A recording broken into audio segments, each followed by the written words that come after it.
There are fears this morning that Chinese authorities may be cracking down on Christianity. The U.S.-based nonprofit China Aid says a Chinese pastor and his wife are among 100 Christians who've recently been detained. The pastor is Wang Yi. He's seen here with President George W. Bush in 2006. He was reportedly arrested on charges of inciting subversion of state power.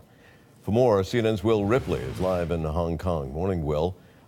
What's happening here and what's going on with this incident? It's taken us days to even confirm these details because of the secrecy and lack of transparency in China when it comes to their legal system. But what we know this morning is that Wang Yi, a very high-profile pastor, as you mentioned, he's been in the Oval Office, he's a former legal scholar. He, along with his wife, Zhang Rong, and 100 Christians were detained early last week in the Chinese city of Chengdu. They are all members of the Early Rain Covenant Church. Wang is the pastor of that church. And this is a church that has been targeted by China for quite some time because they are basically operating underground.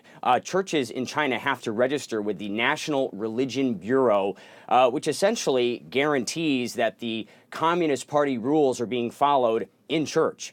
They open themselves up to surveillance, the churches that are approved. But in this church, they do things that are considered highly provocative. I want to show you a picture of Pastor Wang holding up a sign which translates, "Pray for the nation on June 4th.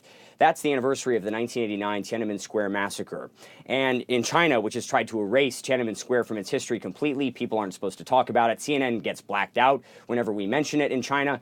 To have a pastor of a church preaching to a congregation of hundreds about hot, sensitive topics like that, well, that is enough to get a bullseye from the Communist Party in authoritarian China. And so while the church's technical violation would be operating without registering, the real crime, religious groups that support this church would say, is that they're just not supporting the Communist Party ideology. So, Will, what is the consequence for these people who are arrested? Do we have a gauge of that?